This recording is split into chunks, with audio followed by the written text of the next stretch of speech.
Tonight on ABC News Live Prime, Nick Reiner appears in court to face first-degree murder charges in the brutal deaths of his parents. During his first appearance, the judge kept the son of Rob and Michelle Reiner out of sight of the cameras. A new surveillance video shows Nick Reiner at a gas station convenience store just moments before his arrest. Then video with his hands in the air being taken into custody as we learn new details about who found his parents' bodies. The urgent manhunt for the Brown University shooter stretches into another day. Police are now asking for the public's help identifying someone seen in close proximity to that person of interest.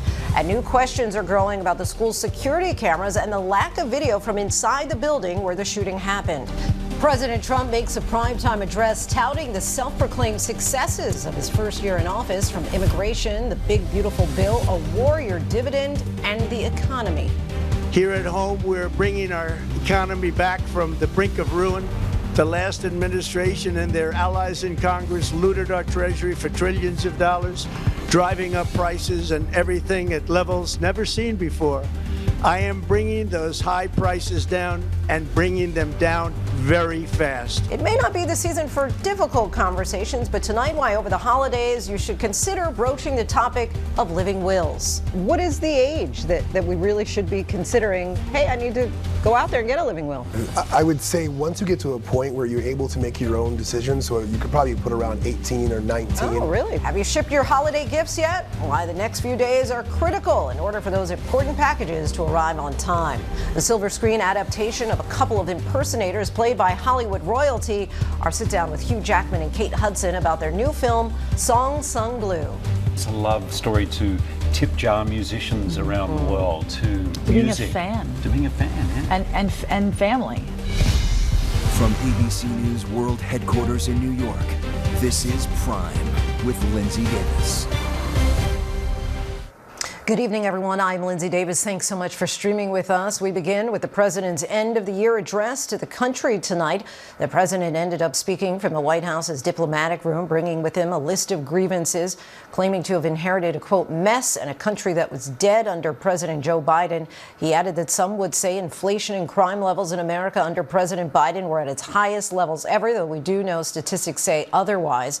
The president went on to extol the new direction that he's put the country on, saying he will soon provide health care at a much lower cost than available through the Affordable Care Act, and that a new website, TrumpRx.gov, will allow Americans to pay less for their medications. Let's go right to our Mary Bruce at the White House with more on the president's roughly 20-minute address.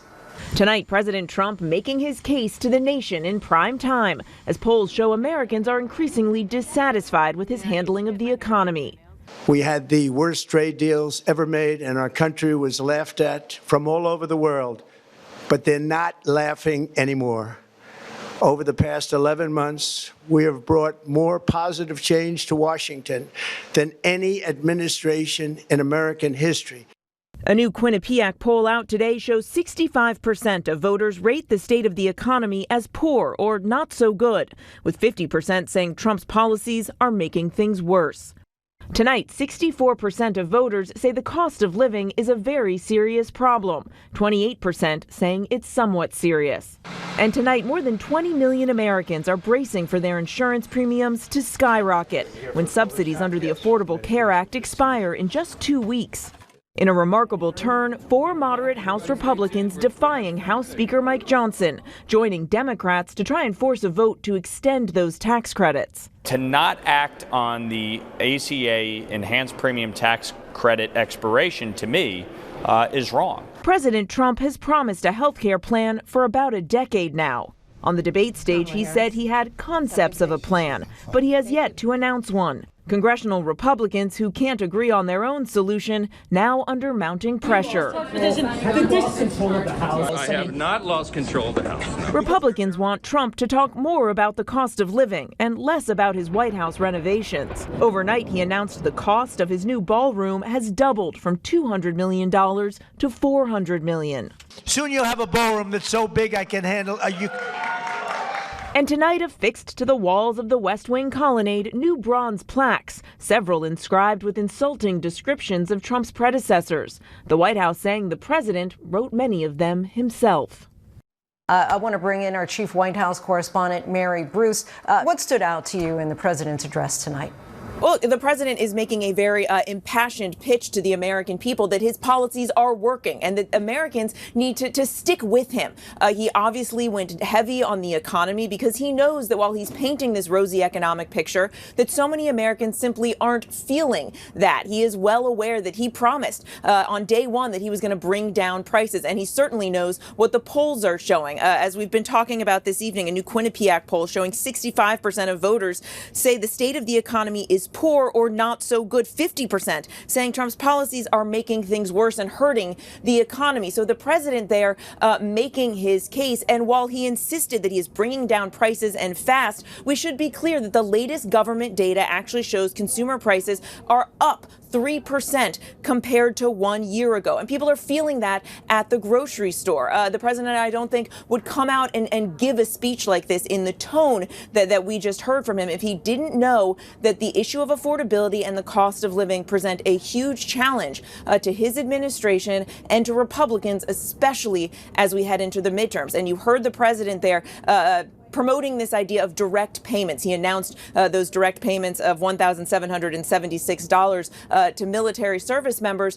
He is hoping that a check in hand will essentially sway people who may not be feeling any kind of economic boon from this administration. The question, of course, is that going to be enough? And certainly it won't impact every American who is facing real economic challenges in their life right now. And of course, as we're talking about the cost of living, a huge issue for Americans. Many know how much they're spending at the grocery store, but he was talking about how turkey was significantly lower than when President Joe Biden was in office. Do you think that the president was able to put any of those concerns of Americans at ease tonight?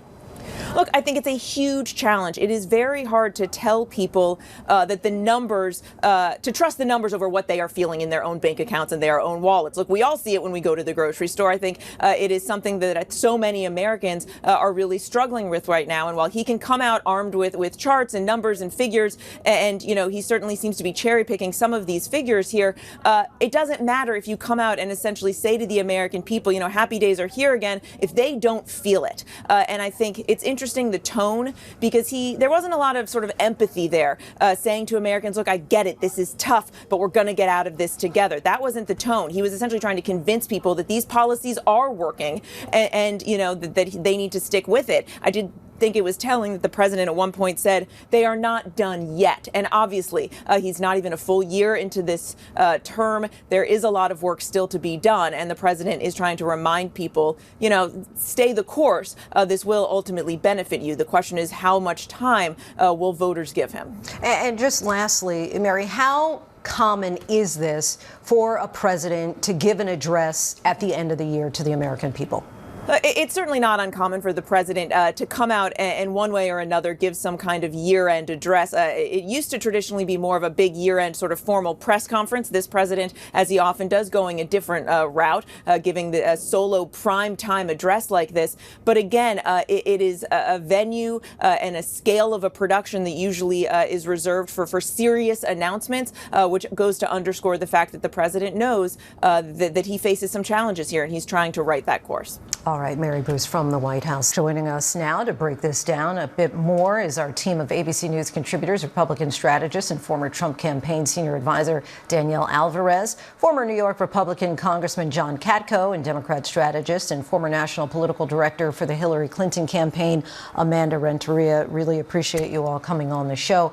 Would like to just start with you, Danielle. Give us a sense of your thoughts on what you just heard in the president's address tonight.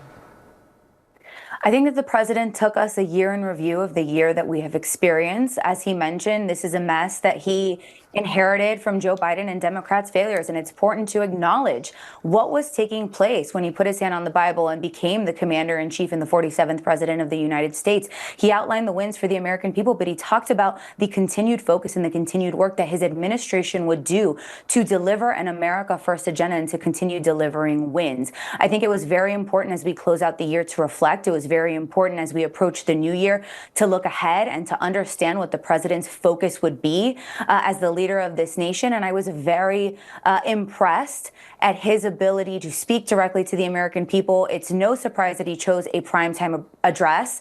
Again, he is ratings gold, and I think that it has exactly met the moment and what the nation needs to hear. Amanda, do you think that he did meet the moment?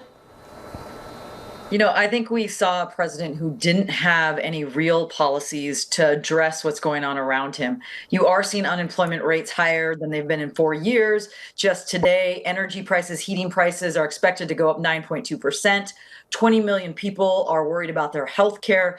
And what you saw of him tonight felt very different, a very speedy, not confident president that usually is able to tout out some policies, but really we did not see that tonight. And you have millions of people, millions of Americans right now worried about what's going to happen now that the healthcare bill failed. What is going to happen to their lives? And I think that is what the intent of tonight was, but more people are scared after hearing tonight. John, do you agree? Are more people afraid after hearing what the president had to say? I don't know if they're afraid, but I don't know if they're buying it. You know, it's just, and delivery matters. I mean, I think on substance, he was replaying some of the grievances that got him into office in the first place. Affordability is one of the big ones. And then he said, what's going on and things are better, but Americans aren't feeling it.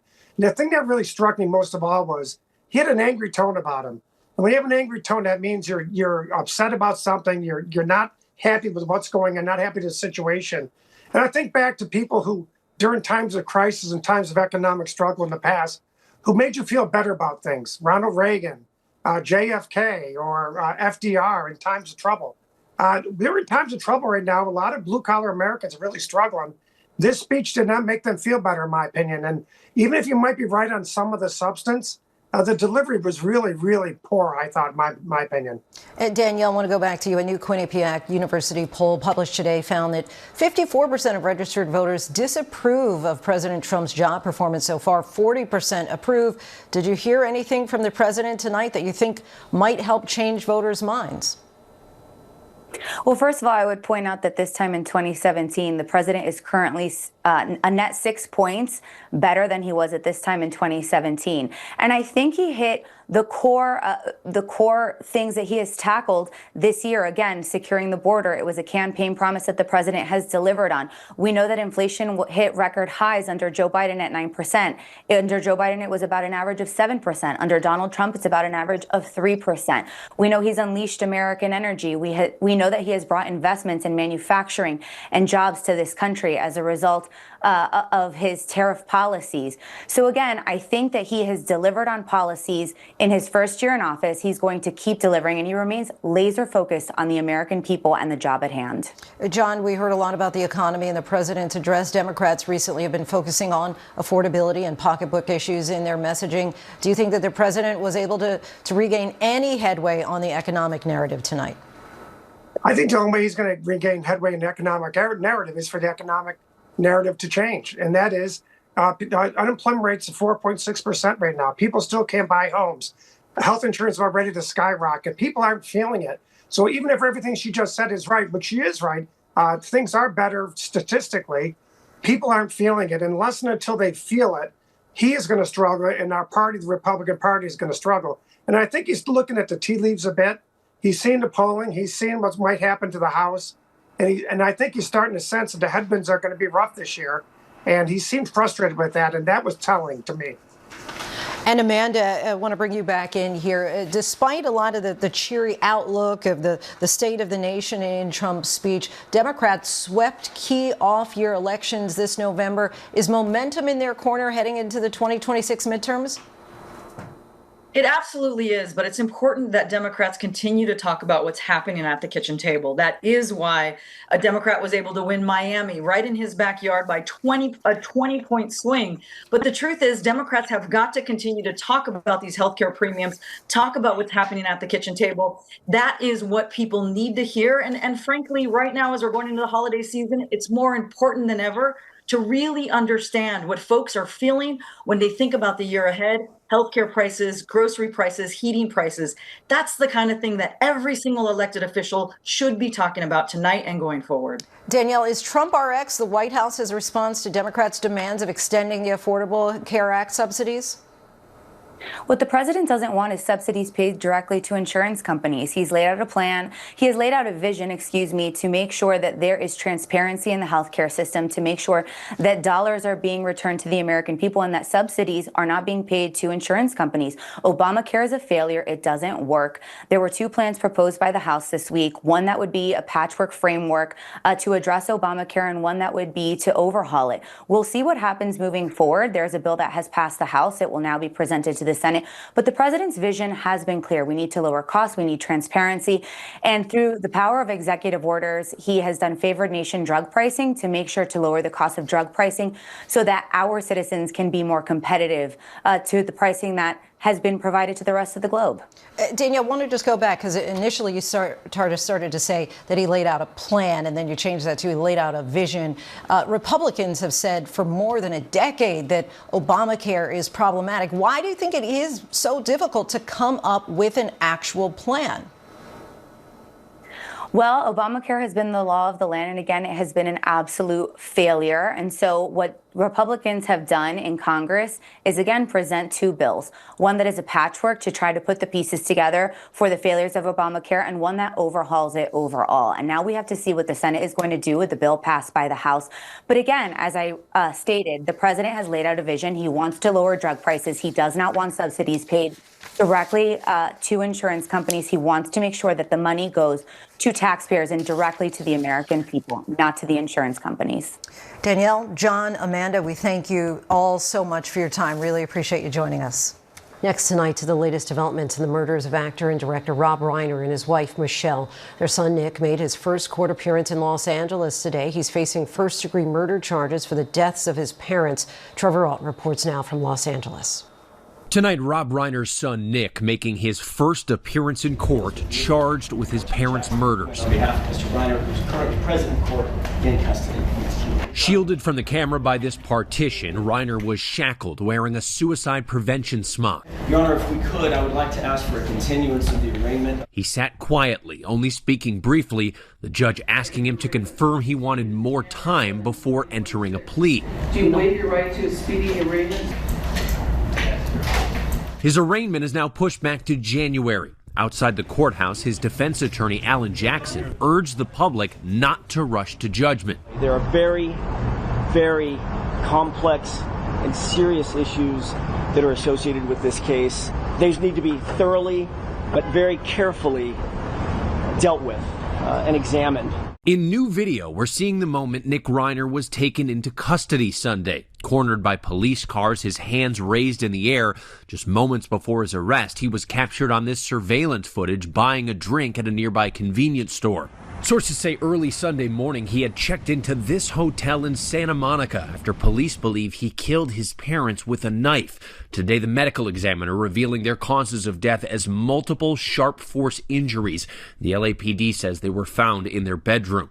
Law enforcement sources tell ABC News midday Sunday a massage therapist came by the house and called the Reiner's daughter Romy when no one answered the door, and Romy then found her father's body. Tonight, she and her brother Jake making their first statement since the tragedy, writing, "Words cannot even begin to describe the unimaginable pain we are experiencing. They weren't just our parents, they were our best friends." When Harry Met Sally star Meg Ryan breaking her silence, saying, "Thank you, Rob and Michelle, for the way you believe in true love, in fairy tales, and in laughter." And a group of the couple's closest friends, including Billy Crystal, Albert Brooks, and Larry David, recalling a line from one of Rob's favorite films, It's a Wonderful Life. Each man's life touches so many other lives, and when he isn't around, he leaves an awful hole, doesn't he? Thanks so much, Trevor.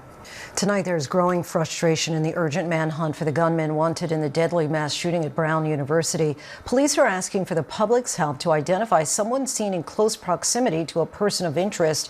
And there are new questions tonight about Brown's security system. The school says cameras are not inside every hallway or classroom. Matt Rivers reports from Providence. Tonight, authorities with a new public plea. They're looking for this person who was, quote, in proximity of the person of interest in the Brown University shooting. We truly believe, based on the video footage that we have been watching for a few days, they may have relevant information to the investigation. 5 days into the manhunt, authorities are hoping that this person may be found to help the investigation. Authorities still asking the public to study these videos of that person of interest walking through the neighborhood, examining the way he moves, carries his weight, and his posture. He will be caught, and it's just a matter of time before we catch him. Today, investigators releasing this map showing the streets marked in green, where they say the man described as 5'8" with a stocky build was seen in the hours before the shooting, adding the red lines placing him in the area immediately after the crime. And tonight, there are mounting questions about the seeming lack of surveillance footage from inside that Brown University building where the shooting took place. The university pushing back. There are cameras in this building. We have turned over all evidence that we are holding at Brown to law enforcement and are cooperating fully with them. The man who allegedly opened fire alongside his father at a Hanukkah gathering on Australia's Bondi Beach has been charged with committing a terrorist act, 15 counts of murder, and dozens of other offenses. 24-year-old Naveed Akram and his father are accused of also wounding more than 40 people that day. The father was shot and killed by police. Investigators say the attack was intended to advance a religious cause, spread fear, and was inspired by ISIS. Naveed Akram, who remains under police guard in a hospital, appeared in court today via video. Officials say 20 victims remain hospitalized, including 2 police officers. New York Governor Kathy Hochul has reached a deal with state lawmakers to allow terminally ill people to legally end their lives with prescribed medication. Hochul says she supported the bill after guardrails were added, including confirmation from multiple doctors that a patient has less than 6 months to live and evaluations to ensure decisions are voluntary. Hochul plans to sign the measure into law next month. We're tracking a cross-country storm threat from Washington state into the Midwest that will move into the Northeast by Friday. Flood watches, blizzard warnings, and high wind alerts are expected from the Pacific Northwest into the east. Winds gusting up to 90 miles per hour. Let's get right to meteorologist Brittany Bell from our partner station WABC. Brittany, what can we expect? Well, Lindsay, this same system will bring for a dicey and messy morning commute across the I-95 corridor on Friday. Well, let's start with the latest. Check out these alerts spanning from Seattle all the way to Kansas City. That includes a flood watch, even high wind warnings for winds that could gust up to 70 to 90 miles per hour. Timing this out, it takes aim next at the Midwest and also the Great Lakes, bringing rain and snow to Chicago Thursday afternoon and Thursday evening. And then the Northeast right during the morning rush, widespread soaking rainfall. Some of that could lead to localized flooding and ponding for the morning commute. This will also bring the chance for gusty, even damaging winds approaching 30 to 40 miles per hour on average, and higher gusts approaching 50 to 55 miles per hour. Now, this is what's in store for Christmas. If you're dreaming of a white Christmas, most of the lower 48 will not be in luck because the outlook from the Climate Prediction Center is showing that we'll likely see above normal temperatures, but things could be a little bit below normal for portions of New England. Lindsay? All right, so still possible in some places for some snow on Christmas. Brittany, thank you. Coming up, with 8 days until Christmas, holiday shipping deadlines are upon us. What you need to know to get your gifts to their destination on time. And a conversation with your loved ones about death may just be the greatest gift you can give them this holiday season. We're talking about living wills and why we all need to have these sometimes uncomfortable conversations. It can certainly feel awkward, and there's a lot of misconceptions that this is something that you only do at the end of life. But I can tell you from my personal experience as a physician in the emergency room that these conversations often happen suddenly. And later, what happened when a tow truck operator towed a cart with a 4-year-old girl inside?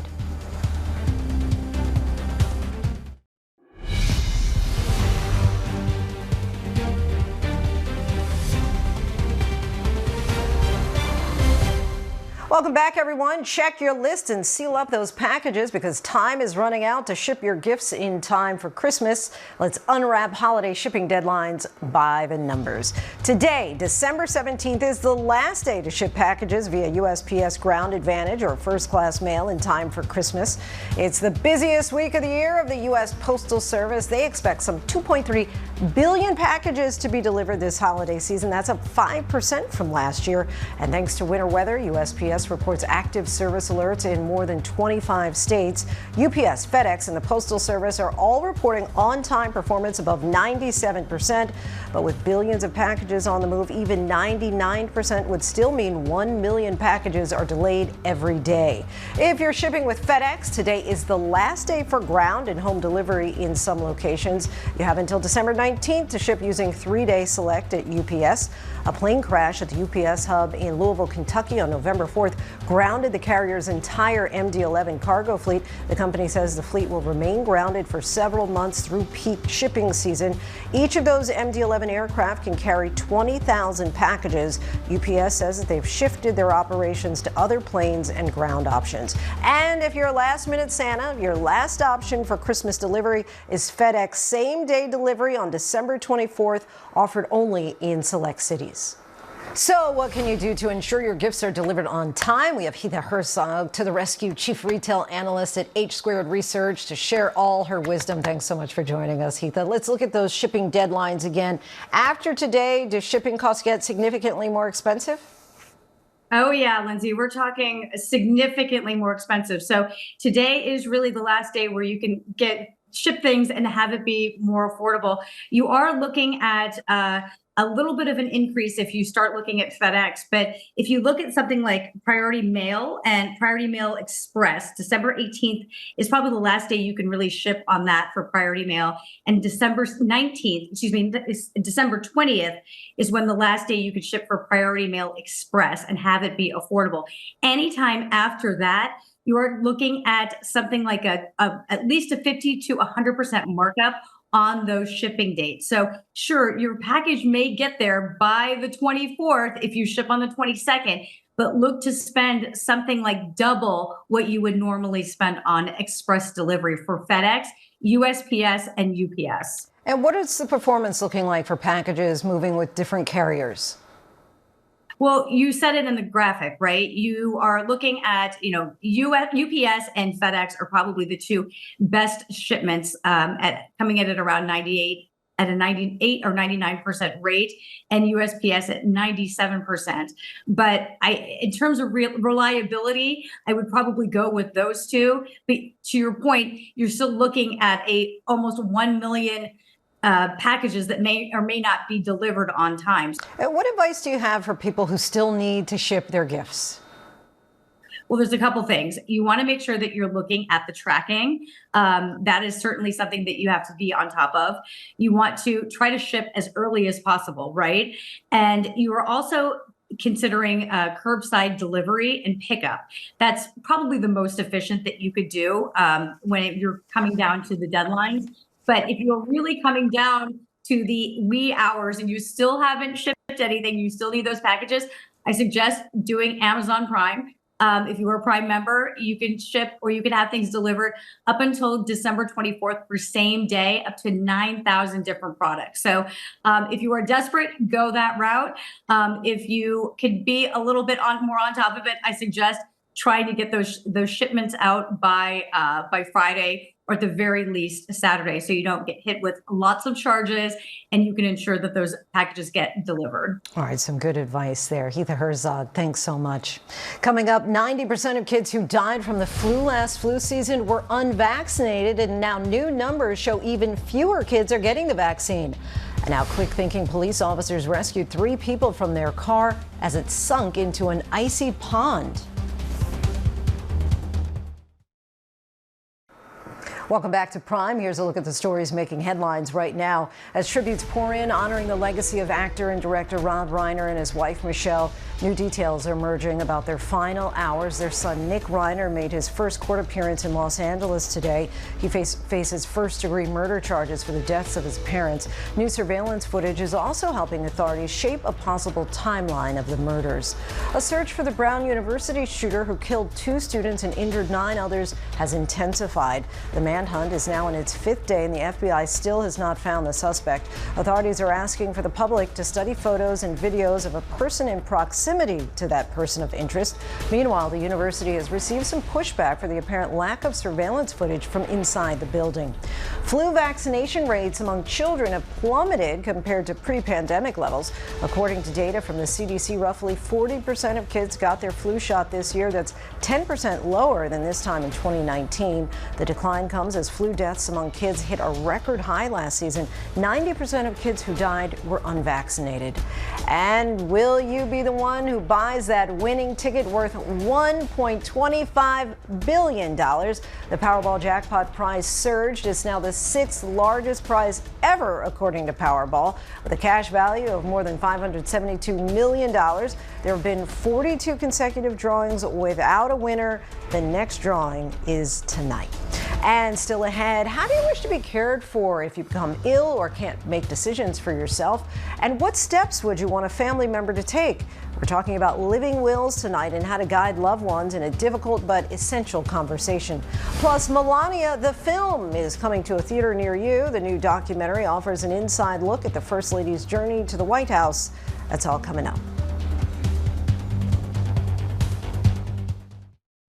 Welcome back, everyone. In the coming weeks, many of us will be fortunate to spend some time with our families and have conversations that are mostly casual and happy. We'll talk about our children, our jobs, perhaps some sports and football. But there's a topic that we're often hesitant to bring up with loved ones, and that is living wills. How do we wish to be cared for when we're seriously ill, and who should make decisions for us when we cannot do so for ourselves? Earlier, I sat down with ABC News legal analyst Brian Buckmeyer and ABC News medical correspondent Dr. Darian Sutton, who can guide us through these sometimes difficult conversations. Brian, Dr. Sutton, thanks so much for joining us. So let's just start out, Dr. Sutton, with what is a living will? Yeah, well, a living will is quite simple. It's a document, a written document that helps to spell out what your medical preferences would be in the event that you can't communicate for yourself. Lindsay, this helps to guide families in the event that they're in a crisis with what that patient would want. And it helps to avoid the turmoil and the frustration that I've seen as an emergency physician when having to make these difficult decisions in a moment of crisis. What is the age that we really should be considering, hey, I need to go out there and get a living will? I would say once you get to a point where you're able to make your own decisions, so you could probably put around 18 or 19 in terms of what you should do. Yeah, it's often considered as like, I only do this when I'm really old and I'm like maybe sick or I lost someone. But no, this is something you should consider in terms of, you know what? I could pass away, something could happen. So something to contemplate, not only for yourself, but for your loved ones as well. So we're going to be sitting around the holiday tables with our families in the next few weeks. How do you bring this up even? You know, so by the way, how's that living will going, Dad, Mom? It can certainly feel awkward, and there's a lot of misconceptions that this is something that you only do at the end of life. But I can tell you from my personal experience as a physician in the emergency room that these conversations often happen suddenly. And so you want to make sure to pick a quiet place, a time that's not a crisis. And you want to bring it up, and you can frame it as something we all should do. And so explain for us what a health proxy is. So different jurisdictions will call these different things, but we'll use these terms to just help us out here. A living will is only one part of it, right? You need to have a proxy or a healthcare agent who will be, in essence, your mouthpiece for you, right? So when you're not capable of speaking, you're in a coma, incapacitated, whatever it is, this is a person that you've put in charge of executing your will, your desire, your values as to what you want. It could be in terms of what type of palliative care do you want? What type of life-sustaining care do you want? Who's gonna get the medical information to be able to make these decisions and communicate directly with the doctor and then relay that information to the family? It's also good to have alternative proxies as well, because what happens if, for example, I'm not available to make the call as to what needs to happen? My brother or uncle can be an alternative proxy, but having a primary is important. Have you seen some really unfortunate scenarios play out when no one is there to make the decision and they don't know what the desires would be of the patient? Unfortunately, that's the more common experience because these are not conversations that people are having often, which is why I'm so happy that we're having this conversation now. You know, in those events, when we don't know the direction to go, we often see siblings arguing. There's often disagreements between parents and children. That is expected because, again, everyone's trying their best to understand what that person would want, but when that person can't communicate, then it often leaves confusion. And when that happens, the provider, the clinician, our job is to continue the most aggressive, life-prolonging care. And Lindsay, that can lead to days and weeks of discomfort that person might not have ever wanted to be in. We mentioned that you should start getting this or thinking about it when you're 18. So does that mean it should be updated throughout your life? Absolutely. So as you have new people adding into your life, you might move to a different state. You want to make sure that you're updating and evaluating what you want. You may lose a loved one and you say, I saw what happened there. I want to make sure that what's going on with me is going to be different. Always update as your wills and your values change and the time goes on. So I know this isn't the kind of law you practice in particular, but it sounds like you've had that hands-on experience with Mom. How did the conversations go with your family? I think for most people, they have this difficulty of, for my parents, they're like, well, I gave birth to you. I changed your diapers. Like, it's my job to take care of you. But now I'm the attorney in the family. I'm the oldest in the family. I help with some of the bills. And now I have this legal expertise to say, Mom, no. We're talking about a situation that we've never been in before. Mm-hmm. This is a situation where I must take care of you. What is it that you want me to do? How about for you, Dr. Sutton? It's a little different because my mother's a retired nurse. So she's been in a position that I've been in professionally, and she's seen those difficulties with families. And so she's very adamant about making sure that we understand what she would want in those moments. And Linsey, that's often what I'm asking and trying to guide families. I'm trying to remind them this is about what the patient wants. And so what should we make sure, what's critical to make sure is included in that living will? One of the mistakes that people make is making it vague. And often you say, I don't want extreme measures. Now that can mean a variety of different things. So you want to make sure to first off, start broad, start with the quality of care that you would like. Would you like to go in the direction of comfort, where you want to make sure that the person is comfortable, or you want to go in the direction of aggressive, life-prolonging care? And then on those forms, those documents that you can obtain from a local hospital or a healthcare system near you, you'll often see specific interventions. For example, CPR or cardiopulmonary resuscitation, which involves pressing on the chest. You'll often see ventilation. Do you want to be hooked up to a machine to help you breathe? In the event that you can't eat, would you like a feeding tube? And I imagine it does extend to, do you want to be cremated? How do you want to donate your organs, for example? Yes, absolutely. Do these kinds of, are there variations from state to state? Yeah, so there are variations both in terms of how they become valid documents. For example, in the state of New York, you need 2 witnesses, but you don't necessarily need a notary. Other states would require that. There's also different terminologies and how they're interpreted from state to state. And so to kind of piggyback off of what the doctor is saying as well, I'd recommend looking at some of these terminologies that we seem to feel so comfortable with, understanding what they mean in your state, and then seeing if they align with your values as well. What is life-sustaining care for you, and what do you believe it to be? A lot of people are going to think, boy, is this going to be a big expense? Am I going to have to get a lawyer? What's the easiest, most practical way to go about getting a living will? So I think start from here. Have the conversation.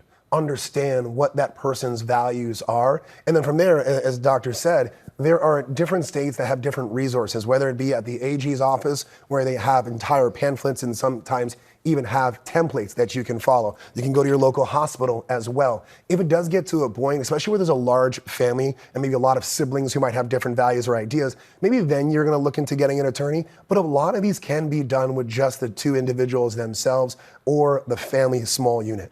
Dr. Darian Sutton, Brian Buckmeyer, thank you both so much. What a worthwhile and necessary conversation.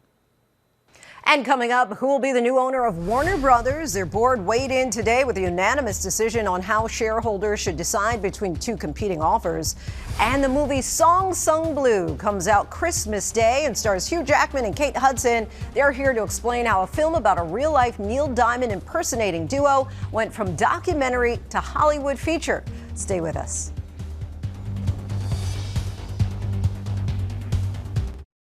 Fewer children are getting their flu vaccine despite record flu deaths last season. The harrowing moment when a car is towed away with a 4-year-old girl inside, and the symbolic change at the U.S. Capitol. These stories and more in tonight's rundown. Flu vaccination rates among children have plummeted compared to pre-pandemic levels. Roughly 40% of kids got their flu shot so far this year, according to the latest data from the CDC. That's 10% lower than in 2019. The vaccination rate decline comes as pediatric flu deaths hit record highs last season. At least 288 kids died from influenza last season, and 90% of them were not vaccinated, according to a CDC study. Quick-thinking officers in Illinois rescued 3 people from a freezing pond after their vehicle plunged into the icy water. Officers saw 3 people about 30 feet from the shoreline submerged approximately 12 feet in the water.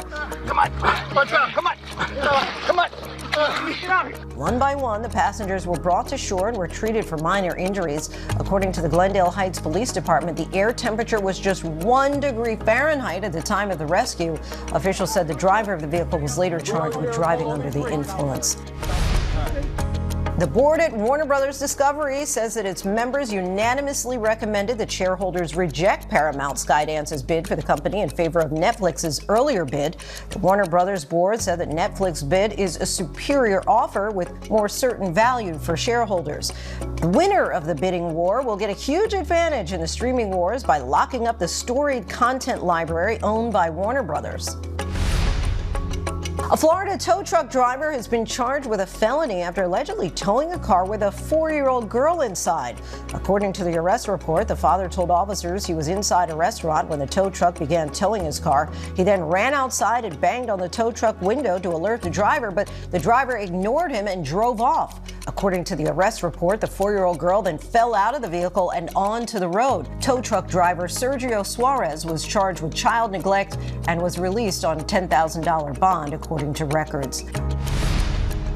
A new statue at the U.S. Capitol was unveiled depicting a teenage Barbara Rose Johns, a black student who was just 16 years old when she led a student strike back in 1951 advocating for equal education in segregated Virginia. The statue replaces one of Confederate General Robert E. Lee that was removed from the Capitol in 2020 and relocated to the Virginia Museum of History and Culture. Amazon MGM Studios has released the first trailer for Melania, a documentary about First Lady Melania Trump and her journey to the White House. Here we go again. The film captures the 20 days leading up to President Trump's second inauguration. The film premieres in theaters worldwide on January 30th. Hugh Jackman and Kate Hudson may be stars of the Hollywood stage, but the two who've been nominated or have won nearly every major award there is, from Tony to Golden Globe to Oscar, perform on a very different kind of stage in their new film Song Sung Blue, which opens Christmas Day. It's a more blue-collar stage, one reserved for impersonators. Jackman, an interpreter of Neil Diamond's music, Hudson, an interpreter of Patsy Cline's. The two then become the formidable duo called Lightning and Thunder. To make matters even more incredible or credible, their love story, filled with singing, laughing, and many, many challenges, is 100% true. Song Sung Blue, written and directed by Craig Brewer, is based on a documentary with the same title, but we're here because of the Hollywood version. Let's take a look. Tell your mama, girl, we can't stay long. We got things we gotta catch up on. Hugh Jackman and Kate Hudson, so great to have you both with us, and congratulations. Thanks, Oscar buzz already for Song Sung Blue. So let me first just start with, you don't have to be a Neil Diamond aficionado really to love this movie. What was it about it when you all were reading the scripts that you said, you know, I think we want to take this on? I think you have to be a lover of love. Yeah. It's a love story. Not just between two people, though. It's a beautiful love story about how people come together at the hardest times. But it's a love story to tip-jar musicians around the world, to being music. a fan. To being a fan, yeah. And family. I mean, family in your community. I think there's something really beautiful about this film and how it highlights the importance of community, especially when things are hard. Many people who are big Broadway fans know, obviously, Hugh, that you can sing. And I think that many people will now be very elated that they can go grab your debut studio album, Glorious, that came out last year. How difficult or what kind of work went into finding that chemistry, not only on screen as acting partners, but making your voices blend? The first thing we did was we got into the recording studio, and Craig, our writer-director, put us on a sofa together, and we got to know each other through song. Kind of the way Mike and Claire do in the movie. Obviously, the movie touches on a theme that's familiar to many, addiction, and we start out where Mike is actually singing Song Sung Blue at an AA meeting, which is a pretty funny reveal, and hopefully not too much of a spoiler there. But give us a sense of how Song Sung Blue, which is not only the movie's title, but really such an apt theme for the movie and the relationship. Song Sung Blue, which opens the movie and closes the movie, actually, is very much that theme of stuff happens in life, but it's okay. You know, sing, you have music, come together. Things will work themselves out, and we will be able to move forward, and there'll be brighter skies on the other side. You got a chance to meet the real life Claire. Give us a sense of what that interaction was like. Did she share anything that made you take on the role in a different way? She has this thing, she always says, you know, it's just so important to make people feel good. It's so important to make people feel good. That's kind of her mantra. You know, she holds her life in gratitude throughout all of it, all of the ups and downs. And I think that really is what got her through, is music and feeling grateful just to be here. Neil Diamond, who's about to turn 85 years old, he gave his blessings for you all to use the music. Yeah. You all had a chance to meet with him. What was that like? I grew up 10 minutes from them. Oh, wow. For 30 plus years, had never seen him, never ran into him. It's a small town in Colorado. But I went over, we had lemonade, and then I sent a picture to Hugh and Craig, our director, and then Hugh rung me up and was like, I want to go to Colorado. I want to meet him. I just love the movie, and so I used that opportunity to invite myself. But because it was Colorado, they were like, so you want to stay the night? So that'd be great. And give us a sense, because there is that line in the movie. It struck me right away. I don't really look like Neil. I don't even really sound like Neil. And I gotta be Neil, but I've just gotta be me, too. Yeah, you don't want to be a Neil Diamond impersonator. You want to be a Neil Diamond interpreter. I was looking for the right way to say it, and you just came right out and said it. When you are playing someone who's playing Neil Diamond, are you trying to ultimately sound like Neil Diamond, or are you trying to seem like someone who's playing Neil Diamond? Even Mike said, I don't really sound like him, but he wanted the spirit of it. So I'm playing Mike. I want the spirit of Mike, who's doing the spirit of Neil. I see. But I think there's such a cool thing why he didn't want to just be an impersonator, because he probably could have been. But it was partly, he's like, his whole life is, I'm lightning. He created this persona to help him get through really hard times in his life. And also there was this reverence for Neil and his music and what it meant and the lyrics. And lastly, you all, many people have seen it now on social media. It's made the rounds. You all were in a pub in New York City earlier this month and break out into Sweet Caroline.